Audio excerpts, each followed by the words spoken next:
Oh, iya. Yang Bapak sudah sering. Asal dari mana Bapak? Asal dari Semarang. Oh, oke. Oh, itu ya. Ya, yang ini ya agak berurutan ya dari GMGN Putra Daerah ya. Jadi kaderisasinya nyambung kan. Pernah dulu kan besar ya Pak. Betul ya? Iya. Ya. Ya, semoga Bapak tuh kelihatan ya. Pada Arya. Kan kelihatan ya. Itu Pak Adil, Pak Eka Kekayaan. Terima kasih.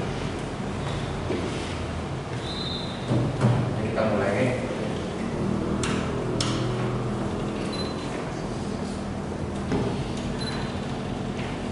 Oke, baik Bapak-bapak peserta rapat dengar pendapat dari Komite 1 Bidang Hukum, Pemerintahan, dan Hubungan Pusat dan Daerah Dewan Perwakilan Daerah Republik Indonesia Keputusan Provinsi Bali yang disampaikan Panganjari Umat Maupun Swastiastu. Terima kasih atas perkenan dari kehadiran pimpinan dan juga jajaran dari PLM untuk wilayah Provinsi Bali, dan pada hari ini kami menyelenggarakan acara rapat dengar pendapat yang mungkin tidak usah terlalu lama kan begitu, karena ada beberapa informasi yang ingin kami dapatkan. Pertama adalah terkait dengan rencana tentang rancangan undang-undang CSR yang akan dibahas oleh Parlemen di Jakarta. Yang kedua adalah terkait dengan program dari kinerja dari PLN secara umum untuk program-program di wilayah Provinsi Bali, serta khususnya evaluasi terkait dengan masalah yang pada saat pandemi dan maupun juga post pandemi ini atau pada saat persiapan Bali untuk dibuka kembali. Kemudian yang ketiga adalah terkait dengan informasi tentang penyaluran dari CSR di wilayah Provinsi Bali, serta kami juga ingin mendengar program-program dari PLN Bali yang sekiranya bisa nantinya bisa menjadi teladan khususnya di perusahaan milik negara. Sebelum bertemu dengan PLN, tempo hari kami sudah mengadakan pertemuan. Memang setiap hari ada satu PLN yang kami panggil, yang dari Kimia Farma, dari Pegadaian, kemudian juga dari BUMN yang lain yang sudah melaporkan kepada kami. Dan Astungkara ini dari PLN pencapaian untuk CSR Award setiap tahun ini bisa terus bertahan di kategori gold. Satu kali lagi kalau sukses tahun ini ya bisa platinum ya, gitu ya. Artinya ini juga menjadi milestone baik untuk prestasi PLN yang ada di wilayah Provinsi Bali. Nah, ini kemudian secara umum dan nanti silakan dari Bapak GM untuk bisa memberikan informasi terkait dengan 3 hal poin kira-kira kalau ada masukan kepada kami kira-kira terkait dengan misalkan ini mental case. Ada perusahaan milik negara atau BUMN yang memang misalkan CSR-nya harus menunggu alokasi pusat. Nah, jadi memang kita bantu untuk rekomendasi agar diberikan space untuk Bali. Atau ada misalkan yang memang sejauh sebelum Mentan CSR Award, jika alokasinya tidak maksimal. Tapi dengan ada CSR Award dari DPD RI, Astungkara juga bisa kenaikannya sampai 300 sampai 500% alokasi pusat. Seperti kemarin misalkan Kimia Farma hadir melaporkan kepada kami, karena sekarang kan Kimia Farma ini kita listing di bursa efek kan bagus sekali kan, sangat promising. Nah, jadi beliau sampai direktur utamanya hadir untuk bisa menyampaikan bahwa satu-satunya di seluruh wilayah Bali yang ada di seluruh wilayah Indonesia yang rapi tentang CSRDK adalah Bali sebetulnya ya. Besok Jumat juga direktur utama BTN juga hadir di Bali ya, untuk ada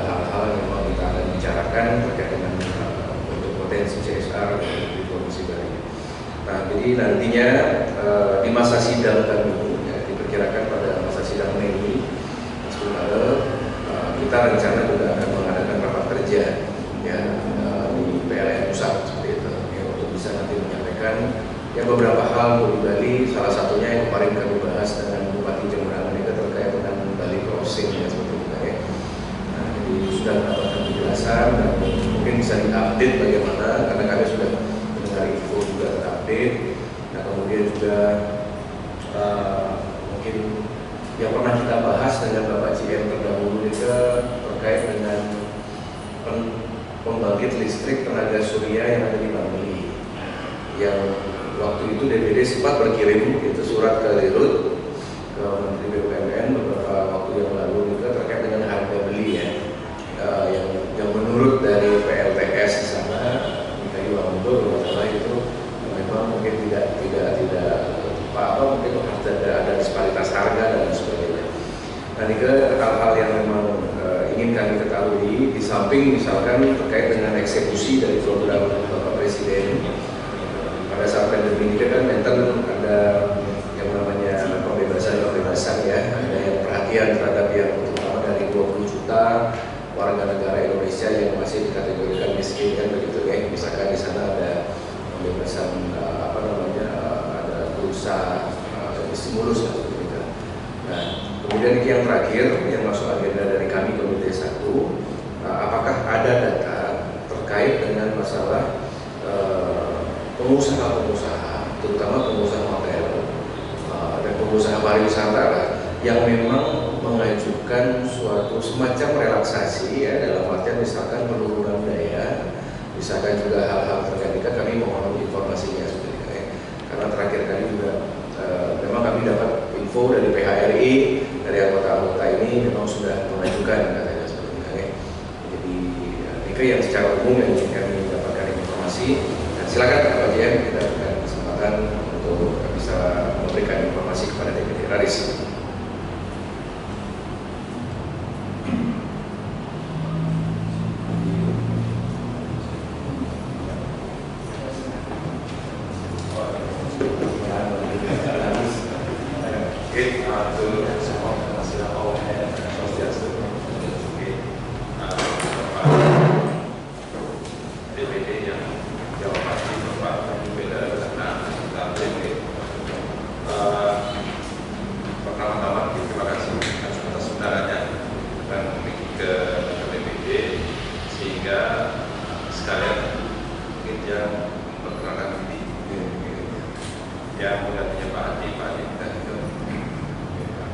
Dan sama tim dari Jenderal Israel yang ngurusi CSR ya. Tahun lalu namanya memang CSR di Customer Social Responsibility atau PKPR ya, program kemitraan dan lingkungan. Namanya sedikit berubah tahun ini 2021 namanya menjadi TJS dan tanggung jawab sosial dan ya esensinya sama. Terus yang tertib kita menggunakan Pak Putu Vietnam, senior manager GA, kemudian Pak Bade Daniel, beliau adalah manajer Humas Komunikasi, kemudian Pak Yoga, staf Pak Yoga Asistensi. Oke, semoga berkat untuk kesempatan ini berkenalan diri.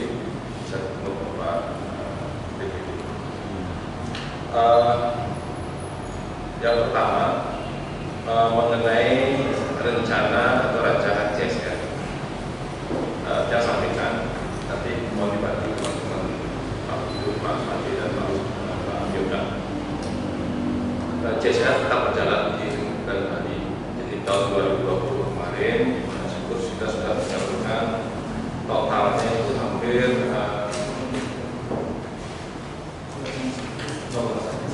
2,1 miliar ya, kemudian itu terdiri dari 7 kriteria program. 7 kriteria program itu adalah program bencana alam, pendidikan pelatihan, kemudian peningkatan kesehatan, sarana dan prasarana umum, sarana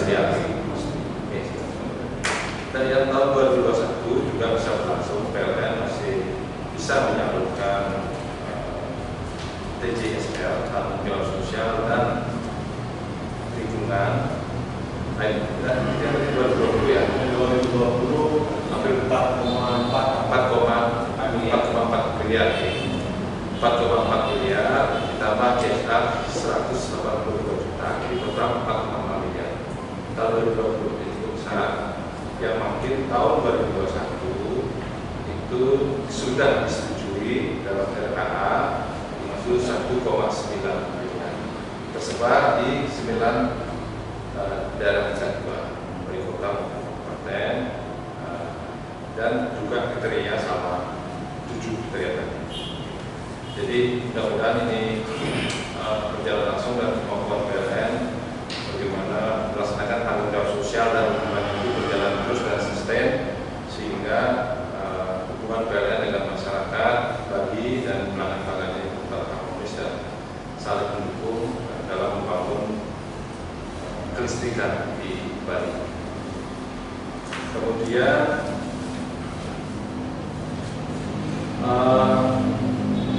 mengenai kondisi sekarang pada saat pariwisata surut COVID, CSR seperti yang kita sampaikan tadi itu tetap tersalurkan 1,9 itu.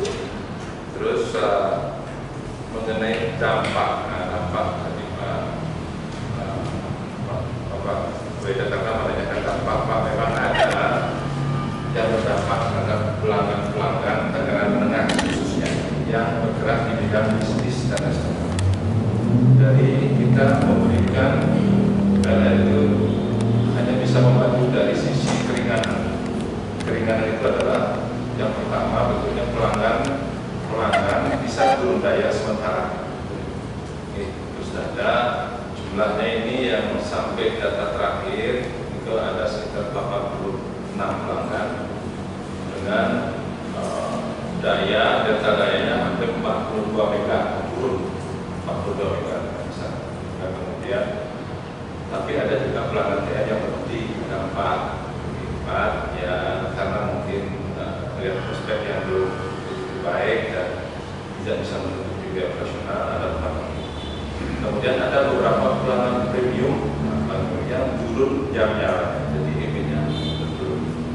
Jadi ada 34 pelanggan yang turun. Jadi ini upaya kita untuk mengakomodir kesulitan teman-teman pelanggan kita yang bergerak di bidang pariwisata, tetapi sekali lagi PLN belum bisa menghilangkan gitu ya. Jadi tetap ada kewajiban untuk kita meringankan kewajiban ini dengan penurunan daya maupun penurunan jam nyala.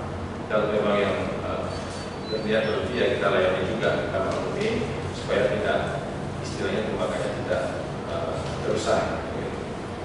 Kemudian tadi Bapak menanyakan mengenai stimulus.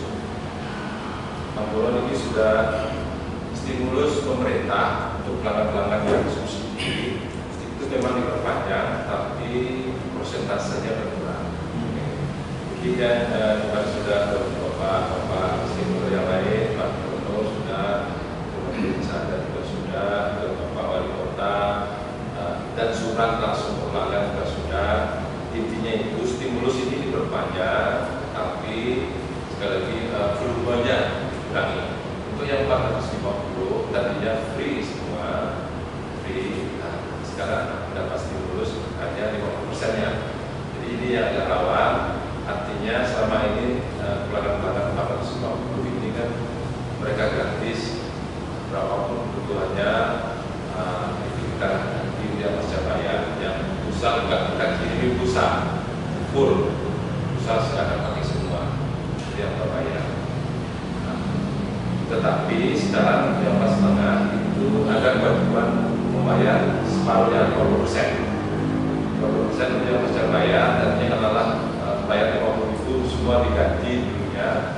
Sekarang wajib membayar 50.000 dan harus datang ke payment point yang sudah disiapkan oleh PLN maupun oleh bank.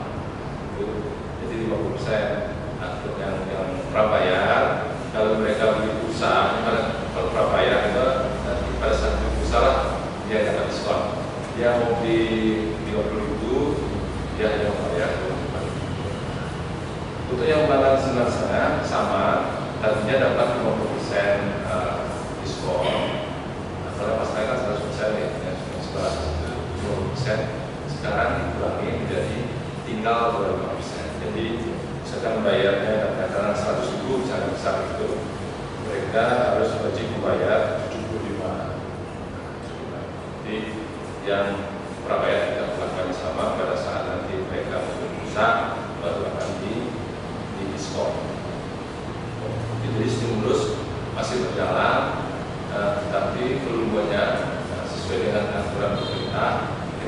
mengikuti apa yang dicatat pemerintah, itu yang kita jalankan di PLN. Itu kemudian yang berikut mengenai kondisi sistem terkait dengan rencana pemerintah dan juga Pemda Bali mengaktifkan kembali pariwisata perkiraan nanti Juni atau Juli secara sistem, dan Bali siap. Kita daya mampu kita cukup baik karena dulu pernah mencapai beberapa puncak hampir 1.980 hingga sekarang dua puncak sekitar 675, jadi hampir dulu 300 mega. Nah, daya mampu kita itu sekitar 1.100 atau 1.200, tergantung kondisi bencana terpanggil. 1.100, beberapa puncak sekarang hanya 65. Kita masih punya cadangan daya mungkin hampir 400. Tetapi nanti kalau akhir tahun ini cepat pertumbuhan, memang neraca daya ini akan sangat membuat tidak andal di Bali karena masih ada suplai kapal laut. Nah, terus kita sudah karena Bali cukup andal selama ini dan pariwisata mendapat prioritas sebagai sumber pendapatan negara juga bisa. Langkahnya tadi terus semua ini sudah ada hubungan dari Pak Jakarta terkait dengan JBC sangat strategis sekali hubungan ini. Tapi itu JBC perlu proses survei dan konstruksi itu baru tahun 2024 kan sudah 2024 berjudi komersial tip bisa agak lama. Karena 2021 2024 ada rawan dari apabila pariwisata yang besar, sehingga kita sedang mengupayakan nanti tambahan pembangkit 2 kali 100 mega itu dari punyanya PT Indonesia Power. Lokasi sudah disurvei, kita akan juga melibatkan stakeholder yang kembali sudah bagaimana bersinergi supaya proses relokasi 2 kali 100 mega ini dapat terlaksana dengan baik, dan perkiraan komersialnya sekitar tahun 2023. Sebelum lanjut itu Indonesia Power itu kan swasta. Indonesia Power adalah anak pesantren, masih berarti. Di Garuda catering gitu ya. Ya. Tapi nanti sistemnya itu di bagian nanti. Kalau di sini kan yang disalur ya. Indonesia Power. Jadi fungsinya apa ya untuk antara kerja PLN? Oke. Jadi antara holding dengan anak perusahaan itu tetap ada perjanjian. Kalau dia perjanjiannya di pembangkitan namanya PPA Power Purchase Agreement. Ada PPA nya antara PLN holding dengan anak perusahaan. Itu ada tarifnya. Tarif secara total tarifnya ada komponen A yang nilai aset, komponen B yang nilai operasional, komponen C adalah bahan bakar, dan komponen D adalah pendukung yang masuk chemical, pelumas dan sebagainya. Jadi itu ada tarifnya, dan itu dituangkan dalam PPA antara PLN holding dengan sama dengan MIP juga ada PPA. Oke. Itu mudah-mudahan dengan lagi dikaji progresnya sampai di mana. Untuk yang relokasi sedang dievaluasi oleh direksi PLN, dan kalau dari rakyat apa direksi PLN sudah ada keputusan, nanti akan penugasannya ke Indonesia Power. Untuk penugasan nanti akan segera action. Sebetulnya juga sudah mulai bergerak mengenai lahan, sudah disupport, sudah ada lahannya. Yang lingkungan juga sudah disesuaikan, ada tambahan anggarannya. Saya kira semua sudah clear, sudah mendapat dukungan. Mudah-mudahan lancar, jangan sampai nanti di subsistem Bali dengan pertumbuhan pariwisata nanti kritis. Kita tidak ingin, karena kabel laut itu terbatas dari 80 mega ya, sekitar 365 dan biasanya beban kabel laut juga tidak boleh maksimum, harus ada cadangan, sehingga kalau apabila ada satu kabel yang trip atau gangguan itu tenaganya bisa diukur oleh yang tiga yang lain. Kolokasinya harus ada N1, artinya ada kalau satu gagal melaksanakan tugasnya menyalurkan KWK, dia diukur oleh tiga yang lain. Ini yang akan dipakai Yang di Segara Depok awalnya diadakan kalau ada bahas, nah terakhir akan dikaji semua menggunakan kalau 500 kafe memang kayaknya jarang dunia, tapi sudah ada informasinya di Eropa sana. Jadinya memang sedikit akan berubah desain dan juga harganya akan lebih tinggi, tapi diharapkan lebih handal. Ini sedang dikaji, sedang direview oleh teman-teman unit pembangunan. Memang ada wacana nanti pakai kabel, tadinya kan pakainya baru crossing 400 meter, 3,6 kilo.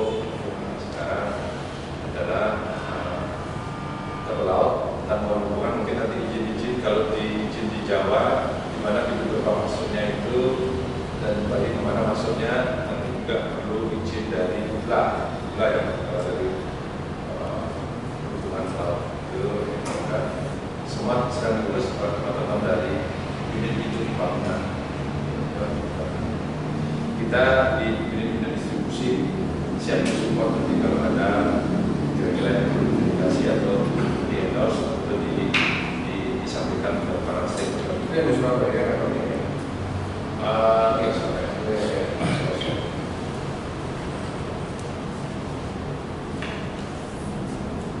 Kemudian yang berikut alat mengenai jasnya sudah ada 20 jalan, 21 jalan,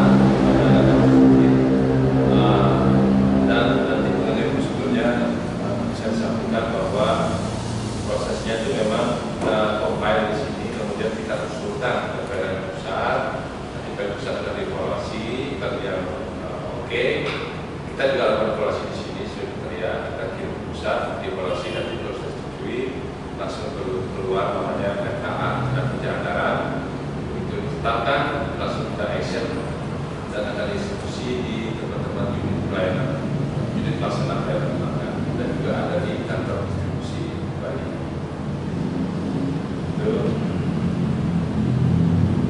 Kemudian mengenai PLTS sudah di pabrik, kalau di pabrik sama yang ada di Kubu. Kalau yang di Kubu memang prosedur Dan lagi membuat di jembatan yang dari mereka.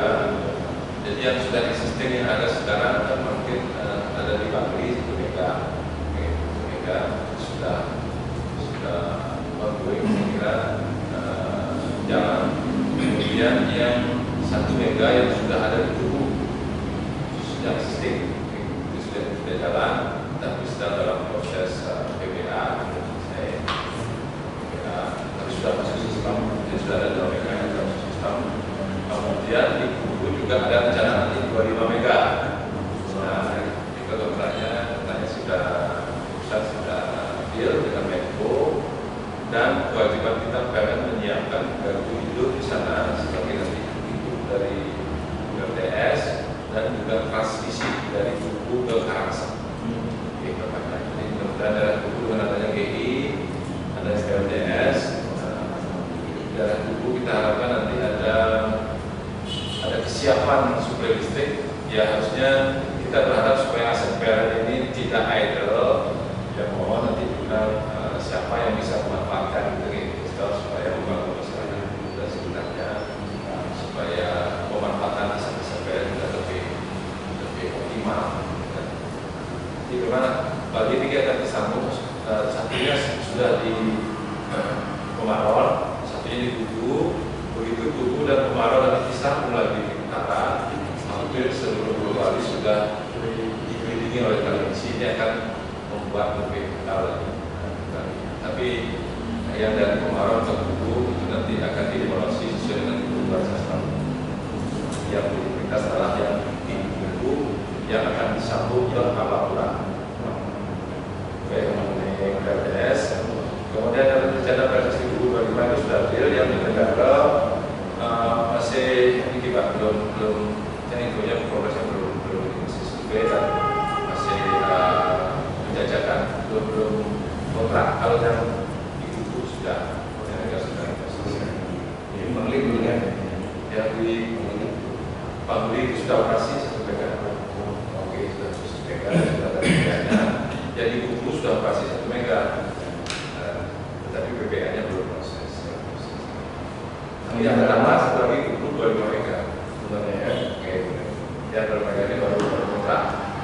tapi dia nanti masuk di TT Pak, tegangan tinggi 150 kV. Kalau yang listrik sekarang sebenarnya dia baru masuk di 20 kV tegangan rendah. Kalau usul kita gimana ya untuk membangun di sana? Gimana? Karena kan pariwisata sekarang ada masif ya, yang kedatangan 2.500 orang per hari itu belum pandemi. Villa-villa banyak sekali ya. Yang Nusa Penida bukan puncak sempat 10 mega, 98 mega. Kita makin siap 10 mega sana, sebagai penyanyi ini juga. Tapi sekarang beban puncak hanya 5 mega. Sekarang sehingga beban kita di sana hanya siap. Nanti kalau balik lagi sudah siap. Jadi nanti kalau misalkan ditingkatkan dari kapasitas itu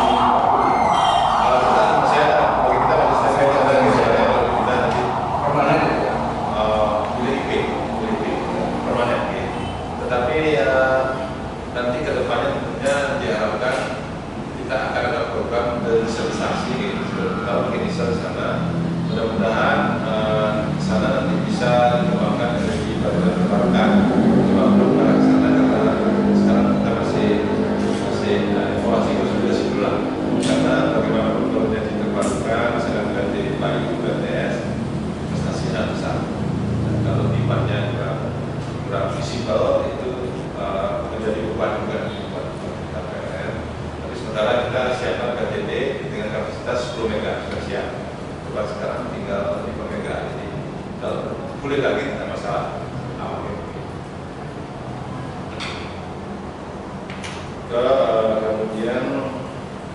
Kemudian mengenai program kerja PLN Bali sebagai role model. Tentunya yang pertama, Bali sekarang ini memang ya kebetulan juga beban puncak turun dari sisi keanggalan itu termasuk yang terbaik dalam kebijakan itu.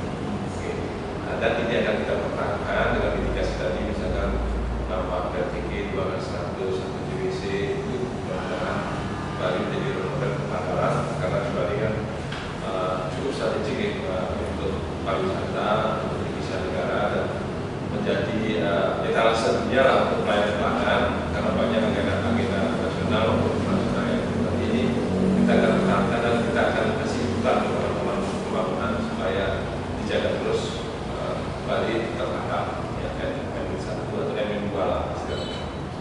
Terus yang kedua, Bali selama ini memang Bali terkenal tinggi Pak beda, jadi masyarakat Bali membayar itu sipil Pak, makanya rendah.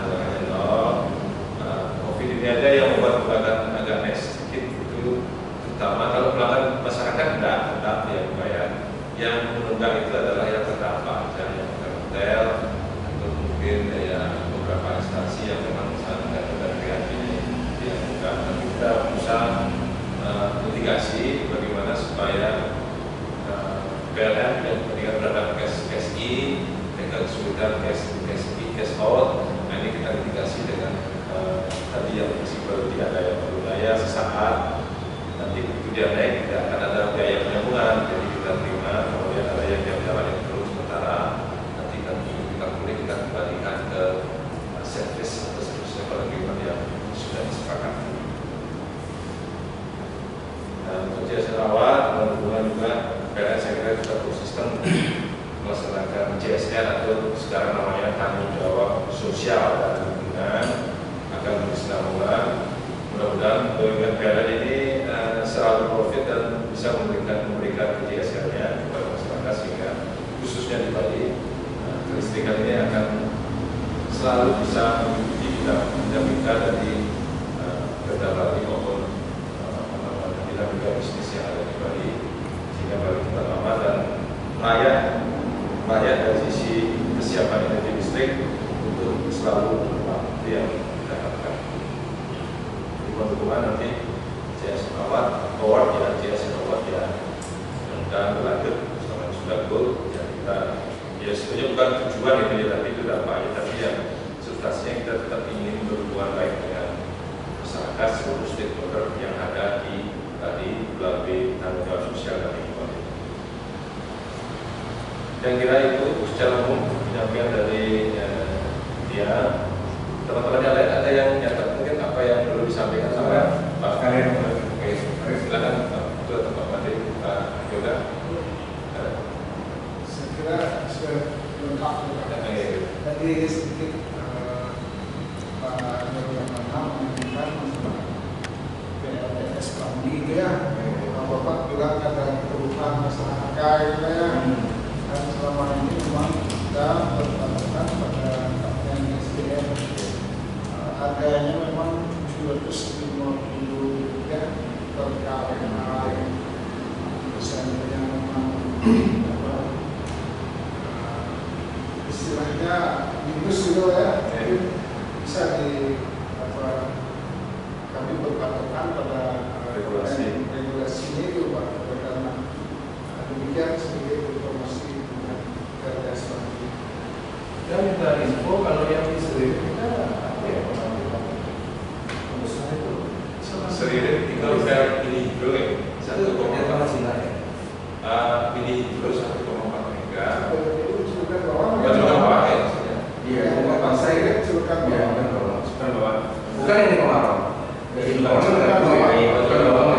Celukan bawah itu adalah IDP dan itu daya mampunya 380 mega, 3 unit, 2 kali 225 ditambah 1 kali 100.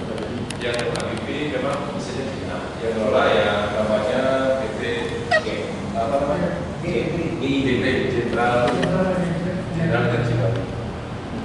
Hubungan pemerintah IDP dia semua pakai sastra. Kalau yang Indonesia Power adalah memakai Pemprov. Kalau dia IDP murni sastra. Tapi kemudian itu untuk domestik semua, untuk keperluan apa ini? Jadi gini, nanti Jawa Bali sementara ini terkoneksi lewat 150 kW. Selama ini memang Bali masih mengambil dari Jawa atau tapi kadang-kadang kalau sekarang Bali kan tadi ada cadangan 400 mega. Pernah dulu kalau ekspor pada saat di Jawa kekurangan ya kita kirim ke Jawa juga kan. Pernah sekali itu waktu itu. Tapi umumnya Bali jadi seluruh pembangkit Bali itu Bali utamanya. Dan kita dari kapal laut ngambil dari Jawa karena Jawa cukup banyak pembangkit murah dari Tapi yang menjadi patokan kita kan harusnya tidak masalah itu. Karena ini kan pasti akan berlalu gitu ya. Patokannya adalah kan puncak pada saat masuk investasi bagian yang terakhir buat puncak kita 980 mega di akhir tahun 2019. Nah, itu sebetulnya dibandingkan kesiapan daya 1100 mega memang cukup kritis. 1100 sampai 1200 kita mau cukup kritis, makanya mitigasinya di 2023 harus sudah komersial operasi tambahan PLTG 2 kali 100 mega, tambah 200 mega sebelum Jawa. Kalau Jawa Bali Connection itu yang 500 sudah masuk, itu mampunya luar biasa. Itu saya kira mudah-mudahan selamanya Bali akan ada lah dari sisi pembangunan. Sampai nanti di Bali sesuai dengan programnya pemerintah Bali akan hanya pembangkit yang mengarah ke pembangkit green bersih, terutama PLTS atau bisa sampah, yang artinya yang tidak menggunakan fosil, bara, minyak. Nanti mudah-mudahan dengan adanya Jawa Bali Connection itu akan lebih kuat pertahanannya juga. Jadi kalau PLTS itu kalau ada awan mendadak ini sangat hilang, sangat meninggal itu akan menjadi sistem besar. Tapi kalau ada Jawa Bali Connection itu akan cepat direspon sehingga tidak mengganggu kualitas tekanan arus pelayanan. Baik, jadi sebentar saya akan bisa berikan pandangan ya. Ini kita yang tanya, tanggal 23 Februari kita sempat mengirimkan surat ke SPN sekarang ya, kalau sudah ada masalah CSK di sekolah polisi ada Kalau maksudnya sudah tinggal izin menggunakan TKU. Ini sudah masuk PSSI program kita yang dijual dulu termasuk yang ada proposal yang untuk segala tempat yang lampu solar panel dan juga sudah masuk dalam sudah besar sebesar 80 juta itu nanti akan kita eksekusi di DP3 Kaliki. Nah, sebagai nama juga seperti nanti yang sudah disampaikan sama Pak Wendra tadi, kami juga dalam validasi dengan perusahaan itu cukup ketat. Jadi kami juga menjadikan CSR BUMN yang di Bali sebagai referensi kami. Kemudian kan ada beberapa poin yang menjadi penekanan untuk yang sudah meraih CSR BUMN CSR yang di Bali ya. Jadi itu sebagai referensi kami, ada beberapa yang bisa kita lolos. Yang mungkin tadi belum bisa dibuat. Tapi yang KSPN sudah ada di mana belum ada juga. Patutnya belum ada. Proposalnya juga belum masuk. Baru masuk biasanya dari SPN. Masuk ke kami validasi, langsung kami kunjungi untuk survei. Ya karena urusannya sama Polri itu kan gimana nih? Saya juga minta lama keterangan lapangan. Warna ini kan sebenarnya sebenarnya. Sudah pusat sudah dulu tujuannya. Yang itu baru masuk, yang saya baru masuk. Proposalnya baru masuk. Yang untuk segala baru sudah realisasi di tahun ini. Oleh SPN Baru masuk proposalnya. Kemudian untuk Pura Besakih yang dulu 2016 waktu Karya Utara Turun Kafe, kami pernah di DPD waktu itu kan kita menata kawasan zona kawasan ekonomi Besakih. Kita pernah membayarkan 3.000 los listrik di Pura Besakih, kalau nggak salah itu sekitar 22 juta ya. Itu dari DPD yang bayarin. Karena waktu itu kita minta CSR atau minta di-free-kan kan nggak boleh. Gitu, kayak ada mekanisme. Nah, dia mau tanya untuk Besakih ini terutama untuk di kayak Jagat ya, seperti Ibu gitu. Memang untuk listrik itu memang dari makanya sudah ada badan otorita. Itu memang gimana sistemnya dengan kayak kita tahu. 2016 kita pernah bayar ini ke kemudian untuk 2017-18 waktu itu sudah ada badan otorita yang untuk waktu itu. Tapi yang ingin tahu aja karena banyak juga yang nanya ya, tapi ini kita misalkan dari kekayaan Jagat dan levelnya apakah bisa tidak dibantu atau tidak? Kalau memang kalau free kan tidak mungkin karena catatannya pasti kan tidak ya, patut kan begitu. Tapi kalau misalkan itu di CSR kan atau misalkan di subsidi, misalkan itu kan kenapa ini kalau kasus subsidi? Memang kalau Puro tempat ibadah rumah sakit kan ada tarif sosial, kalau kita bicara yang normatif regulasinya ini tarif sosial, kalau memang bukan pelayanan khusus sama daya sesaat memang ada, tapi memang ada kewajiban sesaat kalau dari sisi CSR seperti apa mungkin ada yang tahu juga. Kalau dulu masalahnya di Besakih itu kan 2016 ya, case itu waktu itu kan sebulan ada di Besakih. Itu memang suka mati lampu biar pergi. Karena mungkin waktu itu kan nyolok handphone gitu kali ya, terus memang waktu itu tiang yang inisiatif udah los kasih ya, los dia kan di seluruh kawasan Besakih ada pendapat. Terus pada saat itu kita sudah sampaikan ini biayanya ada, oke nggak apa-apa kita nanti yang mempunyai nanti yang ingin tahu aja sekarang di sana apakah mungkin ada sudah ada penambahan daya coba nanti diperiksa ya, misalkan laporkan ke kami ya, nanti dari khusus ambil data deh dalam minggu ini. Kami ingin tahu aja gitu berapa sih biaya Besakih kita atau memang lolos atau memang gimana? Karena kalau yang kemarin menurut dia itu satu kawasan dari Pura Basukian sampai Pura Gelam. Yang nggak tahu apakah sekarang setiap pedarman ini punya seperti tadi veteran masing-masing kan gitu ya. Bentuknya nggak datanya ya. Nanti nih untuk tahu lagi berapa. Selama 3 minggu aja yang terkait dengan data terus terkait dengan DTK.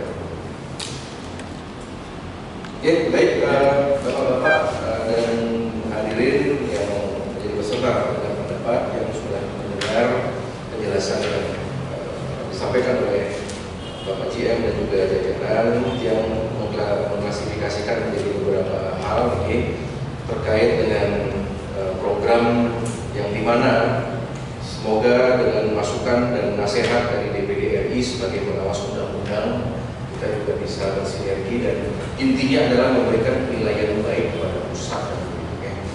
Jadi yang pertama ini adalah tentang pura.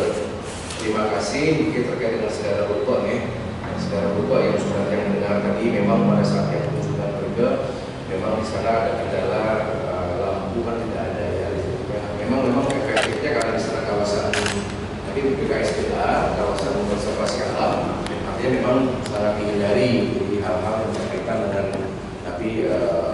teknologi gitu. Tapi dengan tenaga surya yang rasa itu bisa diantisipasi, termasuk juga kemarin di Menjangan yang lihat ya, di Menjangan sudah ada ya, karena nyebrang dari sana tidak jauh, kita sudah lihat ada panel-panel tiang-tiang tenaga surya, tapi ada beberapa kondisinya yang kurang baik kan gitu ya. Nah jadi nanti mohon yang juga memberikan nasihat kepada bagian humas dari CSA ini untuk exposure dari apa disebut tapi rilis, apakah disebut propaganda, apapun lah namanya. Yang penting bagaimana berita-berita baik itu bisa disampaikan memang secara masif ya. Jadi kalau menurut yang ke BUMN itu sibuk, perusahaan negara ini terlalu sibuk dengan acara-acara seremonial yang sebenarnya lebih kepada internalnya mereka gitu ya. Contoh nih, misalkan meten bantuan CSA ya, kalau angka dari PLN 1,9 masih tergolong kecil, kalau dibanding kalau yang lain udah di atas 5, 6 harus dulu ya.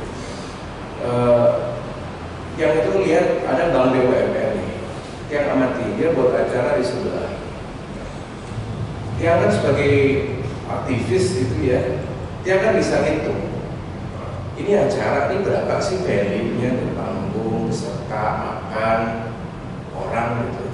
Kemudian dia melihat dari nilai CSR-nya. Kan ada lagi kita taruh sana, karena kita lihat tuh sana ada beberapa sih juga dikasih biaya, jadi ya berapa karung, berapa ini, berapa beasiswa, kan kayak alat.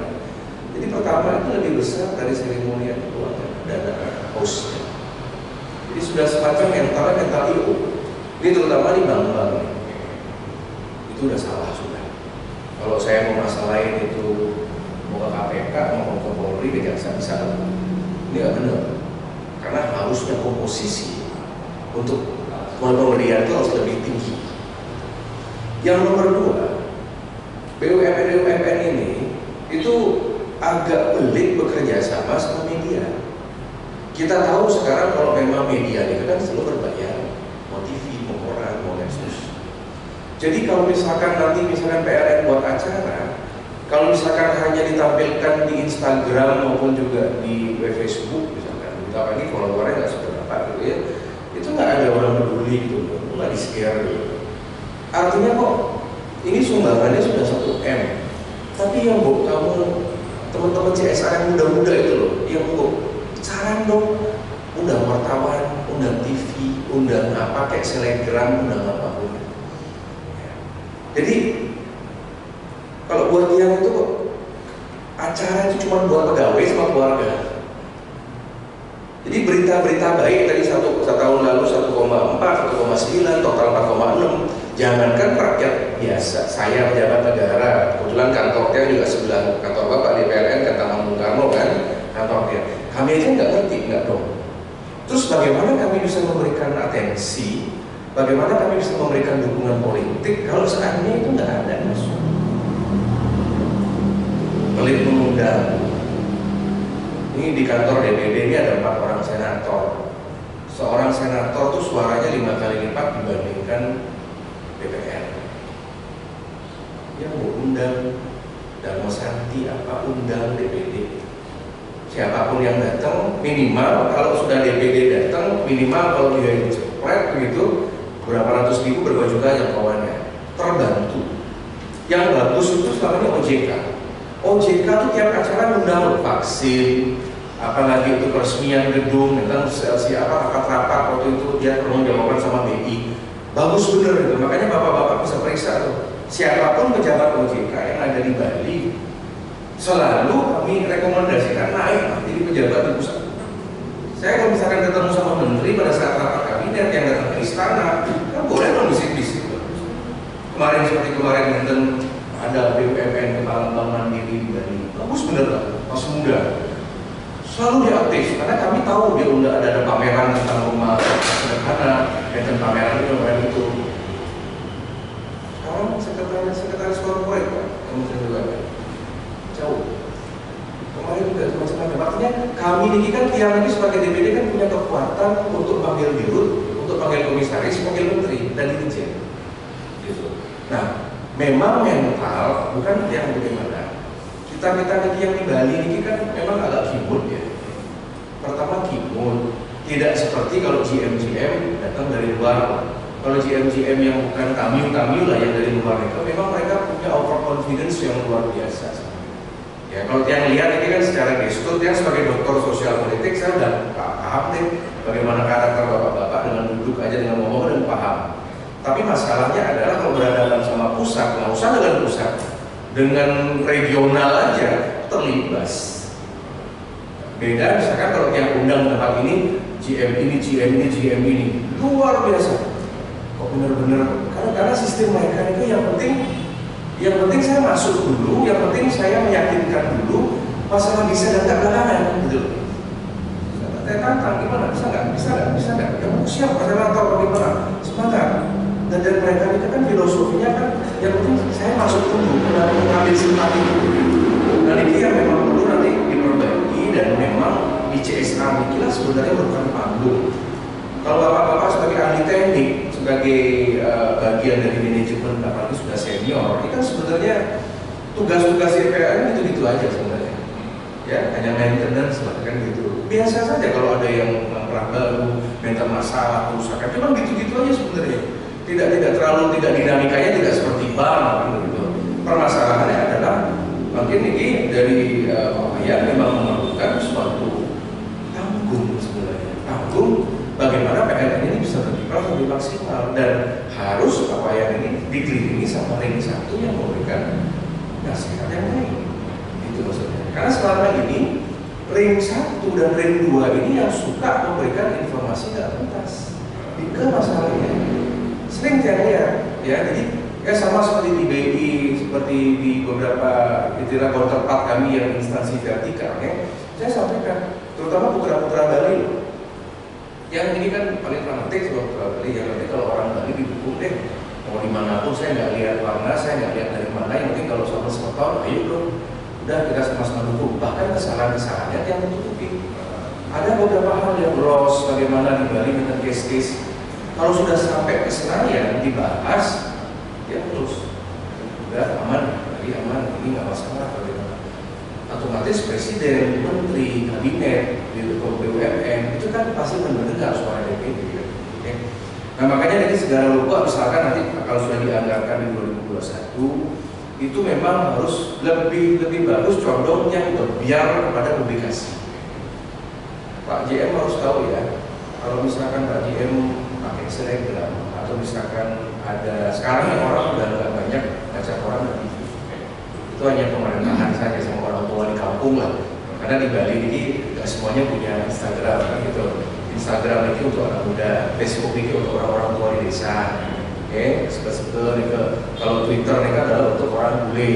Nah, mereka kejaran 3 segmen ini isi. Makanya divisi humas PLN harus jago. Kalau menurut dia ini masih konservatif, masih agak jadul. Yang lihat dari layout. Kalau PLN pusat layout oke deh, yang sudah mulai bagus lah milenial. Tapi yang di Bali dikit yang lihat kok agaknya agak jadul gitu ya. Memang harus ahli IT yang memang harus lebih sedikit menguasai pasar. Karena ketika misalkan ada ini segala rupa, seseorang kalau IG misalkan dari pihak PLN mempromosikan di Instagraman dengan 10 slide saja, foto ya, seremoni, foto sama pemangku, sama pendesa, foto pas tiangnya terpasang atau pas seremoni bagaimana. Orang itu nggak dengan lihat feed aja di Instagram, dia kan lihatnya puas. Karena sekarang orang lebih lihat gambar dibanding baca.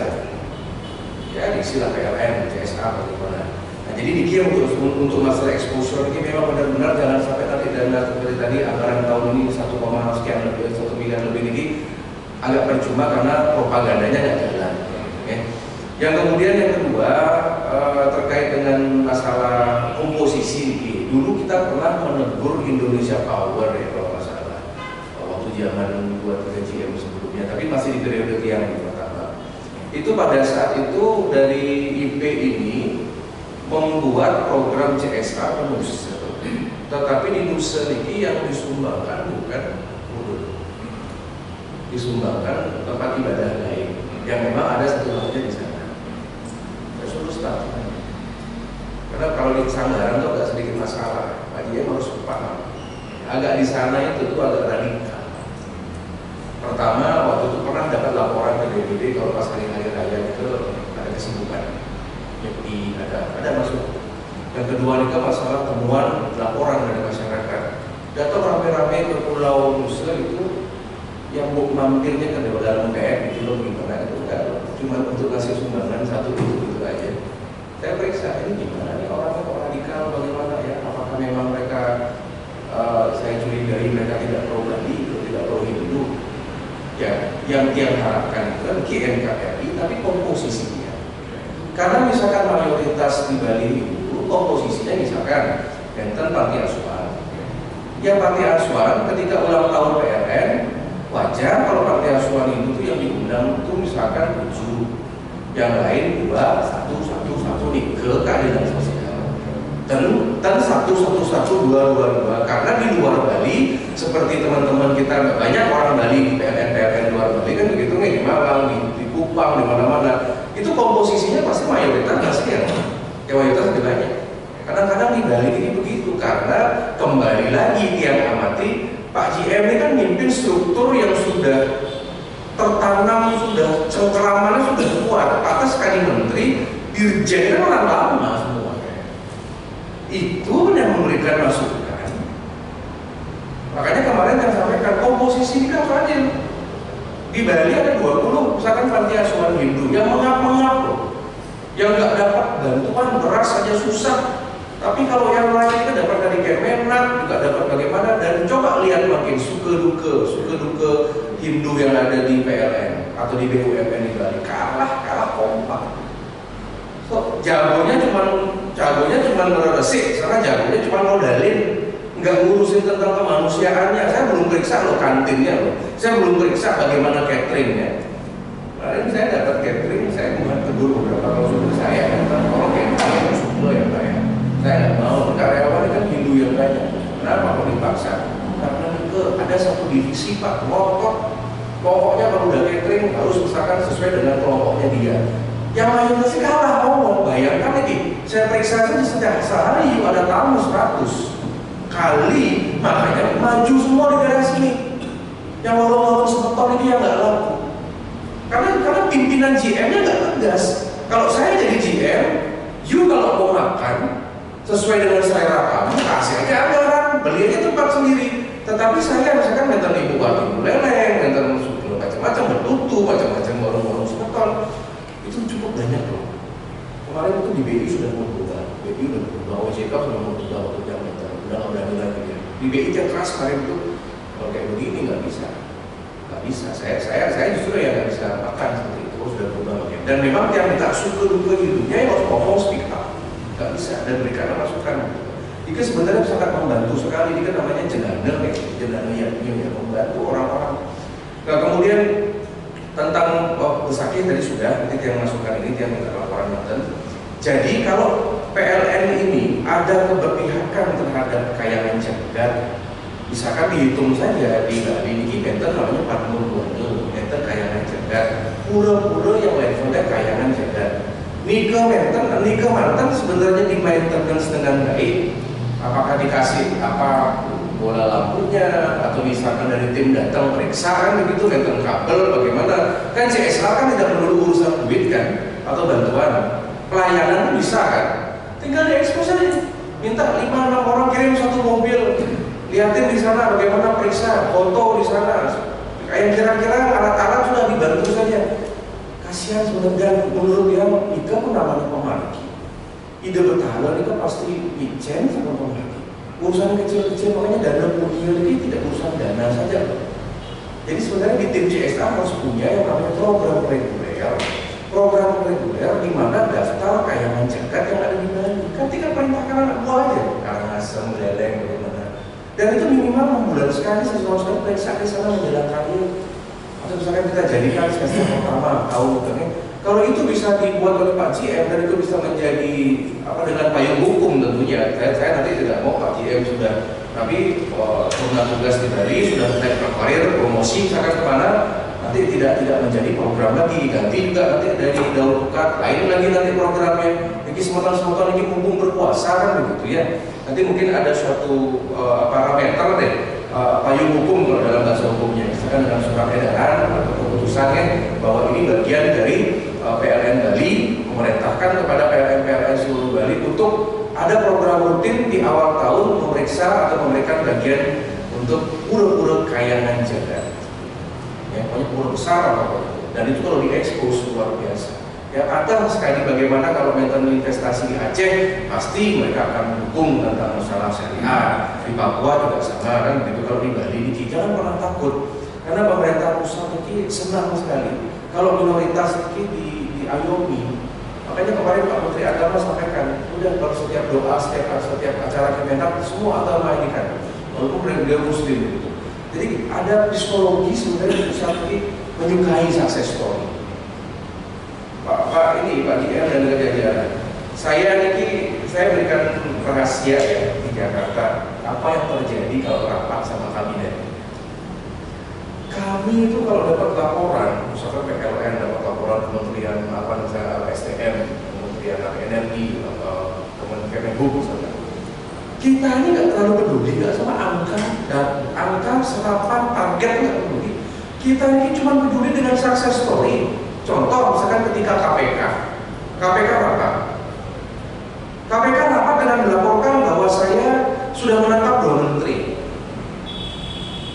Korupsinya sudah ada parameter meningkat, uang negara yang berhasil kami selamatkan sekian triliun atau sekian miliar. Hanya dengan laporan singkat begitu, ini nggak diperiksa. Karena kita ini sukanya sama success story. Gitu. Pastilah sudah pokoknya nanti Anda bagaimana, Anda nanti ke dirjen ya, pokoknya nanti Anda harus jadi dirut, jadi komisaris. Makanya coba lihat siapa sekarang dirut sama komisaris itu selalu bergaul sama saya. Saya nggak peduli bapak-bapak pinter, IP berapa, S2 berapa, jago, nggak peduli, yang penting link politik ini loh sebenarnya. Dan makanya nanti ketika kian ke pusat dengan kekuatan kami di DPD, kami kan butuh bukti kerja. Kalau selama ini kan itu yang menurut yang bantu kemarin dengan CSR buat begini. Bang yang ketemu sama dirut-dirut sama komisaris di pusat, ini Bang ada contoh, Pak. Anak buah di Bali, gol keren itu loh, bagus bagaimana.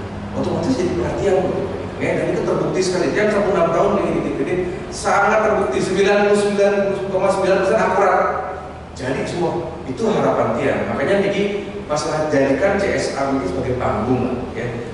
Kemudian dia pernah usulkan ke Pak JM sebelumnya, ini kan mungkin nanti bisa dikontak teman-teman di Surabaya atau di mana ya, tentang masalah pura-pura ya. Berarti kan ada persatuan, kalau misalkan Pak mana-mana gitu kan, pura-pura kita di luar ini kan banyak yang lolos ya. Seperti kemarin di Bromo itu kan yang usulkan kemarin, Pak tolong minta deh asosiasi super-duper di Surabaya gitu kan. Karena di Bromo itu ada listrik, tapi memang kan berjalan ke sana sama seperti di Pulau Nabi di Bungkul itu apa namanya? Tratembang itu kan belerang ya di sana. Jadi kemarin kita sumbangkan cloud speaker itu ini karatan langsung.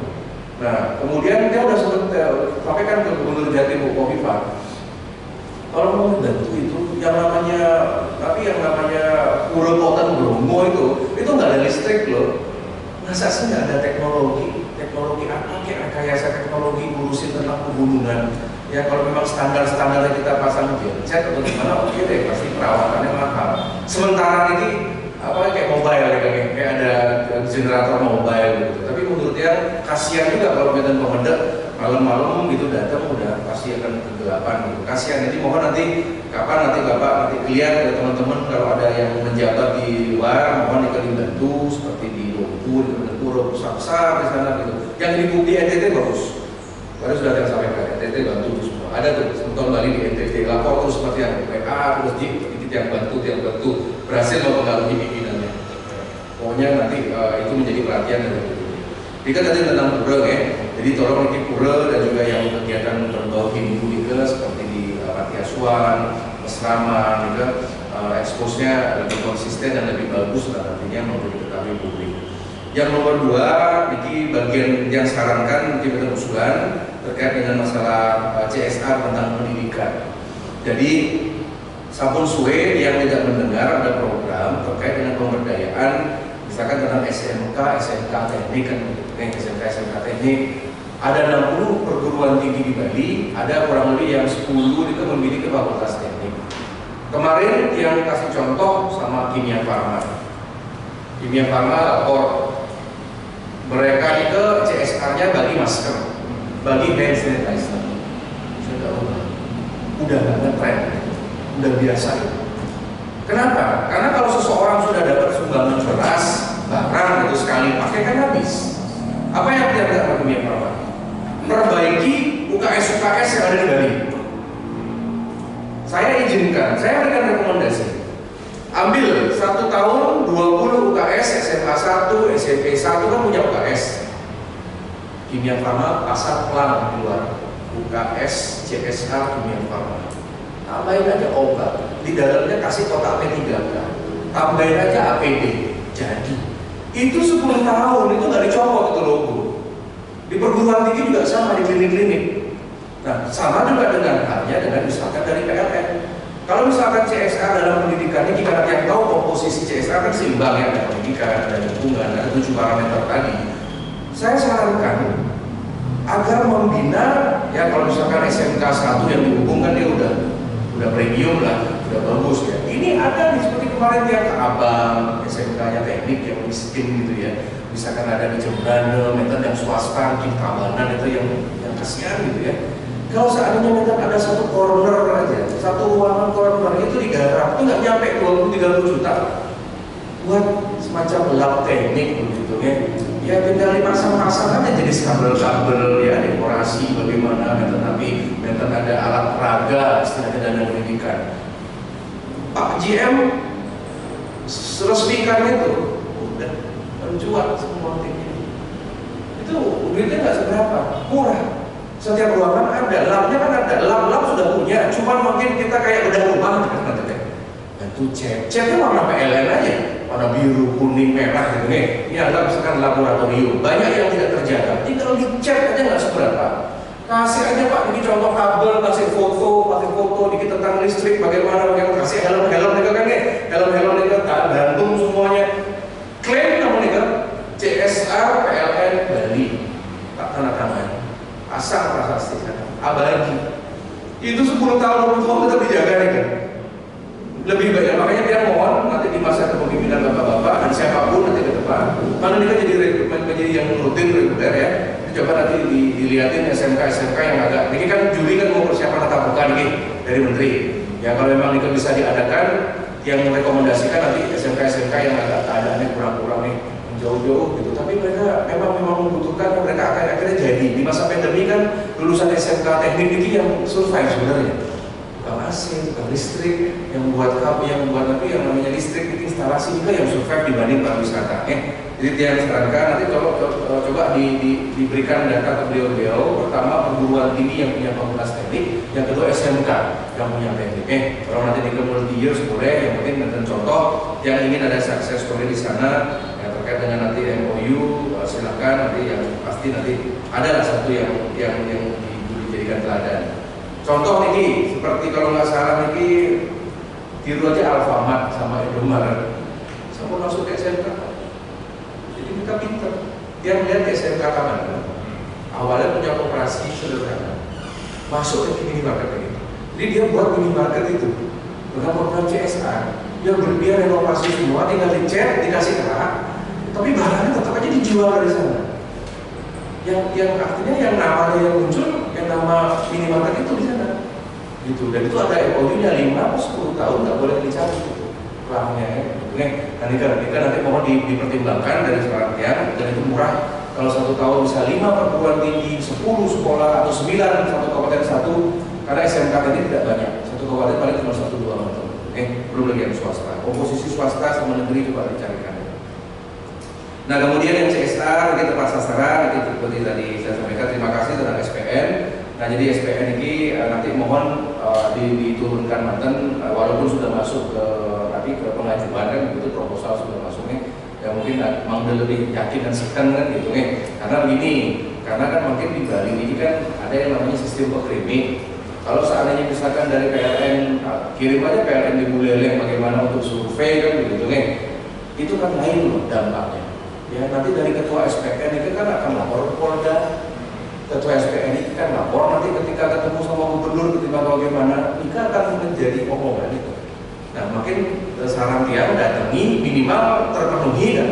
Kalau misalkan ada tim asesor datang kan puas sana. Ya, yang penting tanya mantan misalkan tempat generatornya di mana, kalau yang dibantu gensetnya, yang satu lagi tempat untuk lapangan ini ke lampunya dia kan punya lampu sorot yang biasa.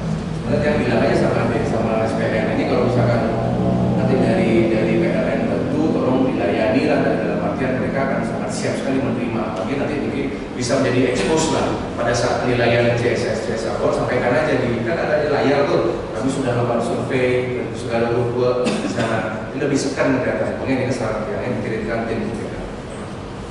Nah kemudian mengenai SDM, Niki yang beberapa tahun yang lalu, Niki pernah juga minta laporan terkait dengan tapi banyaknya perekrutan. Waktu itu kan dapat selembar kertas. Nama-nama yang direkrut untuk wilayah Bali ini 100% nggak ada sebotol kita. Itu justru yang memberikan adalah orang dalam dari sebotol kita. Izin tapi tapi dia paham. Namanya perusahaan negara kan kita tidak boleh diskriminasi. Tapi kalau angkanya 100% kan keterlaluan. Kalau misalkan dari 20 itu banyak, jumlahnya 20 17 nih. Kalau misalkan hanya komposisinya 50-50 oke deh. Masuk akal lah di mana-mana putra daerah kan gitu, bukan bermaksud sara. Waktu itu pernah tiap bahas sampai pusat. Ya waktu itu tiap langsung datang ke PLN, ke kantor pusat, yang bahas itu langsung karena sekarang sudah mulai ada perubahan gitu. Karena setiap saat kami monitor nih.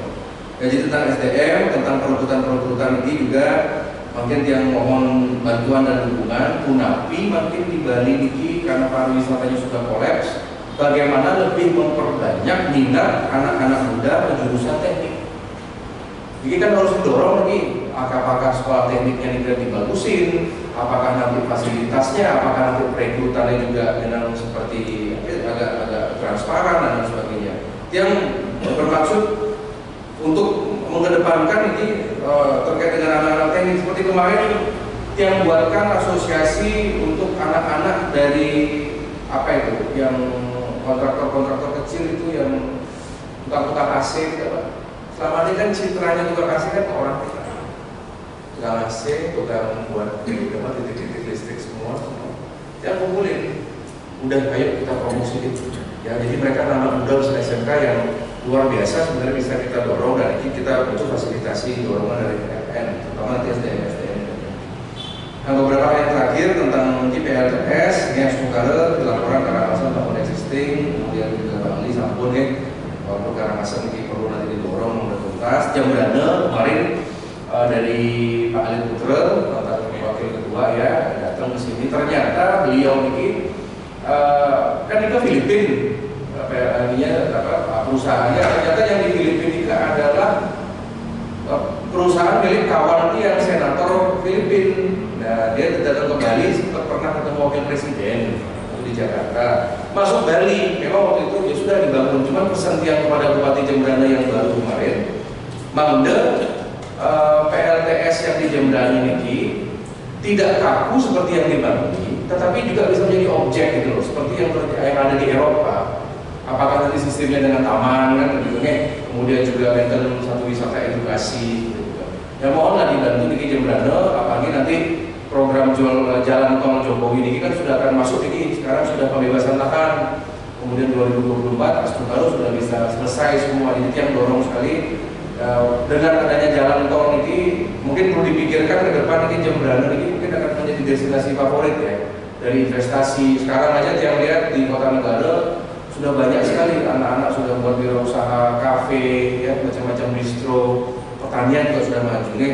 Mohon ini Jembrana menjadi atensi dari PLN Bali ke depan, terutama persiapan jalur dari Gilimanuk sampai ke Mangkuigi untuk jalur-jalur jalan tol.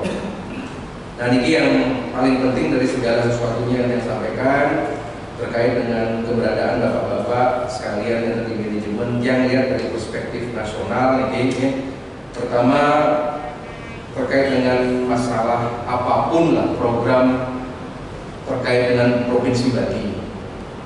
Mungkin cara berpikirnya jangan kita berpikir kita cukup distrik untuk sekarang.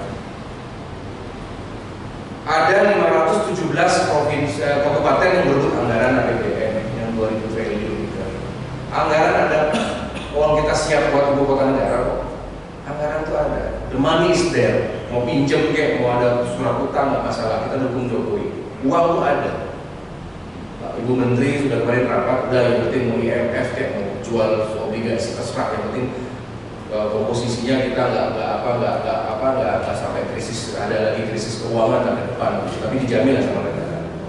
Jadi ya ini benjang-benjang tentang penawaran program dari pusat untuk Bali, tentang misalkan Bali Crossing kayak tentang misalkan dibuat pembangkit listrik apapun, pesan dia jangan diberikan argumentasi sudah cukup, jangan juga mungkin dimention bahwa di pandemi ini hanya dari usaha pendidik dari 9, jadi 5. Yang penting ambil, mungkin kesempatan kenapa Samia Widi menempatkan bapak-bapak mungkin di posisi yang hebat. Atas kali dia menjadi DPD cuma 5 tahun, GM terbatas waktunya, semua juga terbatas. Waktu-waktu kan bisa dimutasi, waktu-waktu kita bisa naik, bisa turun. Makin selama tiang pakai PIN ini, selama Pak pakai ID card ini kan Samia Widi memberikan kewenangan. Makanya pertemuan ini sebenarnya beliau enggak yang ngatur. Ini warisnya mau nggak sih ngurusin umat atau enggak? Karena suatu waktu ini kan dicopot. Maka dari itu makin di mana-mana yang sampaikan di Kementerian PUPR, di Balai Sungai, dia mana-mana pokoknya ini Penten Bali ambil kan. Nggak usah lagi nego-nego, kita siap Bali ambil, kita siap sedia gitu. Ya karena jika tidak pengalaman yang Senayan kita diambil ke provinsi lain. Ya, kadang-kadang kan ada yang memang sok cari buka kan gitu, ya, kesal juga kan masih motor kita begitu pada saat Rafa, mohon maaf Pak Dirut, mohon maaf Pak Komisaris, Pak Menteri, kayaknya Bali belum perlu, karena masih cukup. Orang-orang begitu tuh langsung kalau dia nggak akan naik kaya loh, karena dia pertama dia sabdo panditoratu, bapak-bapak dan dia kan pemimpin kan sabdo panditoratu Pak. Segala omongan kita diamini oleh alam. Ini yang duduk di sini kan bukan leluhur di sini. Ada leluhur, mungkin ada berkara, mungkin duduk di sini. Beliau kan begini semua. Dilihatin, makanya dia lagi agak khawatir ngomong. Kalau nggak konsisten, maka itu gunakanlah kekuatan itu namanya pengaruh. Karena kalau misalkan kita ingin sukses, kalau bapak cuma didoakan oleh istri, anak, semeton, nggak cukup doanya. Di filosofi hidup itu ada. Kalau kita ingin sukses, harus ada doa yang banyak orang. Ya, makanya ini minta masalah, coba lihat tetangga kita, coba lihat orang bapak banyak sering di luar Bali. Selalu kan ada misalkan kegiatan rutin pengajian, sedekah untuk anak fakir miskin. Kalau ada bencana begitu ini tidak terbiasa di Bali. Ya, coba ada nggak pembacaan kitab suci, sloka bagaimana? Ada nggak misalkan pemberian bagaimana? Itu yang lihat, makanya nanti CSR di Pura-Pura ini akan menjadi salah satu margi sebenarnya. Ya, jadi tentang Bali Crossing kemarin saya sudah sampaikan ke Bupati Jembrana, karena kemarin tim sudah datang segala rupa. Yang memang sayangkan masalah pembahasan waktu sama Paris Sadel dulu karena pintu masuknya salah. Yang diajak ngomong lembaga agama, kalau lembaga agama diajak ngomong pasti resistensinya besar. Urusan bentang kabel kan. Padahal kalau kita mau nggak munafik begitu ya, kalau kita konsisten dengan perda RT RW, semua pura-pura kayangan Jakarta kita banyak yang sebelahnya ada objek wisata kok. Coba juga semua. Jadi kan kita jangan jadi bangsa munafik sebenarnya. Seperti sekarang di pura-pura kayangan Jakarta, kiri kanan itu sudah kawasan perumahan. Ya, jadi agak munafik. Ini kan masalah listrik ini. Waktu itu embel-embel Bali belum perlu. Saya kecam sekali itu. Saya tahu nama pejabatnya itu bilang Bali belum perlu mengenai saya ini. Loh lihatnya 2030 dong, jangan lihat 2018, 17, lihat 10 tahun akan datang. Visinya seperti Soekarno. Ya, makanya Dalam artian dia juga nggak diam. Orang-orang kayak begitu nggak boleh berkuasa. Saya hal-hal seperti itu kita atur. Udah nggak orang yang kritis-kritis ngawang. Udah nggak usah lagi ditempatkan hal-hal bagaimana di lembaga ada lembaga ini lembaga apa. Jadi atensi kita. Makanya kemarin dia dengan Pak Bupati Jemberana yang baru dia sampaikan. Nanti yang udah kemarin juga sudah sempat komunikasi dengan kantor Kemenko, termasuk dia waktu itu bahas tentang Mandalika. Oke, yang penting Bali Crossing tetap masuk, tapi dia minta pusat konsisten karena Bali sudah ada solusi masalah bawah laut kan. Memang agak ditarik utara sedikit kan pertemuan Jawa dan Bali. Kan repot juga. Di mana-mana orang udah meninggalkan teknologi kapal bawah laut. Rentan kan, apalagi dengan cadangan udah paham deh kalau kita bukan orang teknik saya paham.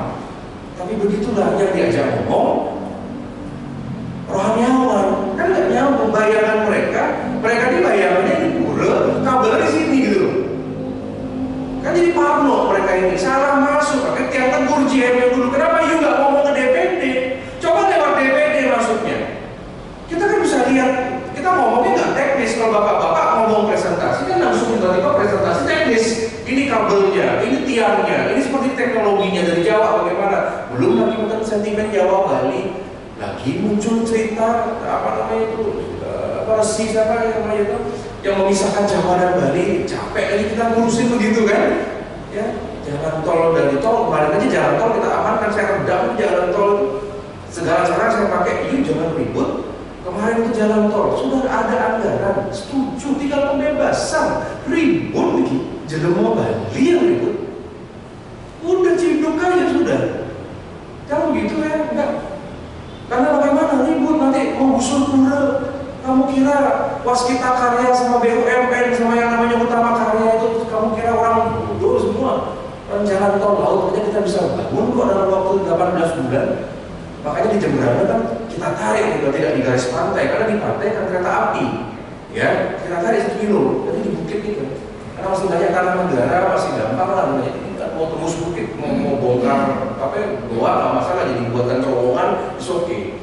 Ya maka dari itu, nanti perlu sekali ini masalah listrik dan ke depan yang penting kita bukan oversupply sih, yang penting komponen infrastruktur itu siap, capacity-nya itu.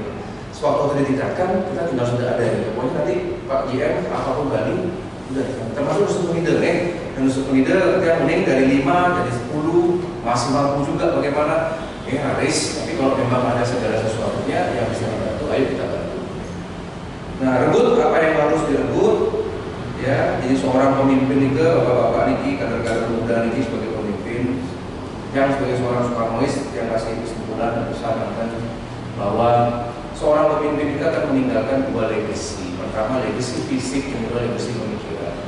Pak GM jangan meniru mantan-mantan pendahulu sebelumnya yang mungkin nilainya cuma 6, cuma 7 gitu ya. Saya mau nilainya 8, 9, 10. Tinggalkanlah jejak-jejak itu. Ya, jadi memang menjadi general manager, tapi general manager yang meninggalkan jejak minimal. Kalau ke Segala Rupa ada jejaknya. Minimal ke Sakit ada jejaknya. Minimal ke Musel, minimal ke perguruan tinggi, ke Poltek, minimal ke SMK Teknik, hingga kemana ada jejaknya. Itu penting sekali. Ya, saya ingin prasasti Bapak ada di mana-mana. Karena dengan seperti itu kita ada kontribusi. Saya kan boleh bangga dong media atau mahasiswa Putra Bali.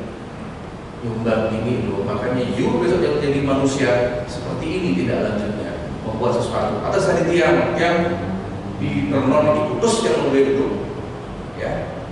Karena patung yang bangun, museum bangun, yang bangun gedung Pancasila, Taman Proklamasi yang bangun. Ya, artinya kenapa?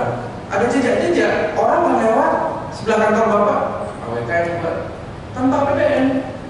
Yang buat patung Dewi Danu, CSR pribadi nih Pak, kita serahkan. Makanya yang sedang buat lagi di Jemberana, jangan buat seluruh Bali, yang buat museum-museum semuanya. Oh, legasinya beliau. Atas saya bukan dulu buat sama buat yang namanya Bali Bin. Saya ingin dari Pak Bayan ini ada legasi dan dibantu oleh kawan-kawan. Yang rasa nih mungkin secara umum nanti dari pertemuan ini Tiang akan nanti memberikan rekomendasi resmi tertulis. Tolong diindikan nanti dari staf Bali terkait dengan Bali Crossing ya, sama PLTS. Nanti kirimkan saja nanti ke Menko, ke Pak Luhut ya, ke Mapes, kemudian ke Dirut. kemudian Kemenhub ya, minimal nanti dari unit-unit PLN yang sedang membantu surat-surat izin semua akan dipermudah lah. Oke. Itu yang nanti ke pusat, dan hal-hal yang lain CSR ketika jadi perhatian kami nanti ke Dirut, mudah-mudahan nanti bisa ya minimal itu selalu meningkat jumlahnya kan gitu ya, jangan di bawah 2 terus ya kan begitu ya, kalau bisa di atas kan begitu ya. Yang lain-lain kita tunggu. Pokoknya mungkin silakan mantan, jadi mantan kegiatan skala besar, menengah di kantor PLN Bali, undang aja mungkin siapapun senator yang datang, kita berbagi biasanya gitu ya. Yang penting Mas Tunggara ada pejabat setingkat RI yang hadir di sana. Jadi mohon komunikasi yang bagus.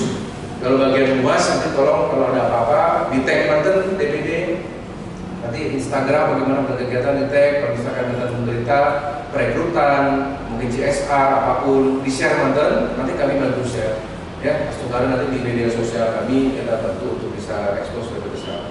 Saya rasa demikian teman-teman.